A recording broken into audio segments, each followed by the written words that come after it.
આજરોજ જેતપુરભાઈ વનકુટીર ચોકડી પાસે નેશનલ નંબરનો 56 નંબરનો જે હાઈવે ગુજરાતથી એમપીને દોડતો એના અંદર આશરે 1.5 વર્ષ પહેલાં જે બ્રિજના પાયા બેસી ગયા હતા અને એ 4 મહિના બ્રિજ બંધ કર્યા બાદ 4 મહિના પછી જ્યારે ડાયવર્ઝન બનાવ્યું અને એ ડાયવર્ઝન પણ 3 મહિનાની અંદર તૂટી ગયું અને એના અંદર 2.5 કરોડ રૂપિયાનો ખર્ચો જ્યારે સરકારે કર્યો અને બ્રિજ માટે કોઈ રજૂઆત નહીં કરી. અમે રજૂઆત કરી સ્થાનિક નેતાઓને, તંત્રને કરી, પણ ત્યારે પણ તંત્ર કે સરકાર જાગી નહીં. ડાયવર્ઝનના 2.5 કરોડ રૂપિયા જ્યારે પાણીમાં ગયા એના પછી બ્રિજ બિલકુલ સદંતર તૂટી ગયો છે અને 3 ટુકડા થઈ ગયા છે.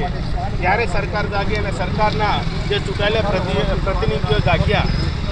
અમારે એમને એ પ્રશ્ન છે કે તમે અત્યારે એવું કહો છો કે અમે બ્રિજ માટે રજૂઆત કરી છે, તો 1.5 વર્ષથી બ્રિજ પડી ગયેલો એ હાલતમાં હતો, ડાયવર્ઝન હતું. ત્યારે પણ તમને ખ્યાલ હોવો જોઈએ કે આ ડાયવર્ઝન બનાવીએ ત્યારે એ ડાયવર્ઝન કેટલા એન્જિનિયરો આવીને તપાસ કરી ગયા, પરંતુ 2.5 કરોડ નહીં પરંતુ 50 લાખના ખર્ચે આ ડાયવર્ઝન પૂરું કરી અને 2 કરોડ રૂપિયા આ તંત્ર અને આ એના અંદર એન્જિનિયરો જે લાગતા વળગતા અધિકારીઓ એમની બાગ પટાઈથી બધું ખાય અને આ લોકોના જનતાના ટેક્સના પૈસાનો બગાડ કર્યો છે. એ બાબતે અમે આજે કલેક્ટરશ્રીને 6મી તારીખે આવેદનપત્ર આપવાના છે. એ માટે અમે આજે પરમ દિવસે બોડીને કર્યો, આજે કાર્યક્રમ કરી રહ્યા છે ત્યારે જનતાને જાગૃત કરી એમની સિગ્નેચર લઈ અને અમે કલેક્ટરશ્રીને આવેદનપત્ર આપી જનતાને જાગૃત કરીએ.